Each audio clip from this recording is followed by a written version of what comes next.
morning hours, Brighton is a tranquil place, even near the city's normally busy pleasure pier.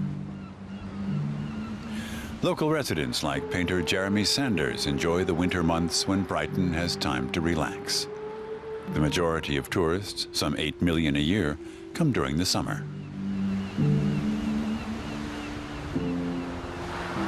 I would recommend winter. You can't always guarantee the weather, but then you can't guarantee it in summer in England. But I would definitely say winter because it's that much more, you can get around a lot quicker, less queuing, and again, it can be quite warm down here some days. If you get a sheltered spot on the beach, it can be glorious.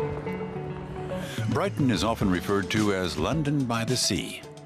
The city, with its 250,000 residents, offers a wide range of culinary venues like Silo, a coffee house and restaurant said to be the very first in Britain to produce no garbage at all. It's one of Jeremy Sanders' favorites. Brighton is also known for its small, one-of-a-kind shops. Hundreds of them can be found in the North Lane and the Lanes areas. Chokiwoki Duda is a chocolate maker for eccentric tastes. It specializes in hand-carved chocolate sculptures. They can cost up to €5,000. Welcome to our cake garden. Brighton's really special because there's so many independent stores in Brighton, and because all the premises are quite small, and it's really good for individuality to come out and really sort of shine. And I think because it's got a bohemian spirit to it, and because it has got a party town to it as well, there's a lot of debauchery, and there's a fantasy to Brighton.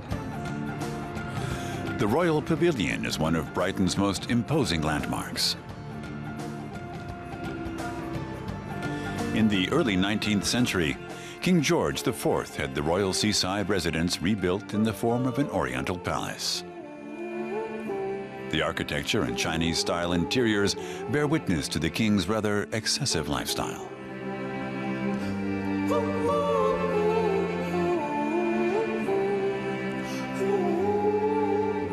This palace in particular is the best expression of how he was and who he was. He was a king who lived life to the extreme. He spent a lot of money and passion on women, the arts, wining and dining, on collecting furniture, buying jewellery, and building amazing palaces or extending them. Brighton has long been a magnet for musicians and artists. Many tourists come just to see the graffiti by street artists such as Banksy. His motif of the kissing coppers has achieved world fame. Jeremy Sanders has his own gallery. One of his favorite motifs is Brighton itself. Visitors are welcome to watch over his shoulder as he works.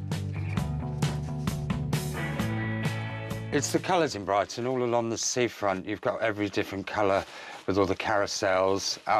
You get lovely light as well here along the coast. It's very much different from inland. You get the reflections off the sea. It's inspiring, the colour, and it changes. Even on a grey day, you can get colour, lovely greys, lovely purples and everything. And the sunsets in the evening can be spectacular. It's just a short walk from his gallery in an old fisherman's house to the 64 Degrees restaurant. After London, Brighton has the highest concentration of restaurants anywhere in Britain. 64 Degrees was voted Brighton's best restaurant in 2015. The chef serves the food and explains the dishes in person. It's just all about really staying local as well and staying true. The food can only be as good as the supplies and suppliers that we get, and at the moment the fish is stunning. We're using local farms, and this is the case for most of the restaurants in town. We're blessed that we're by the sea, but also we have the South Downs where a lot of fantastic meat is reared. For Jeremy Sanders, the day ends the way it began, with a stroll along the beach.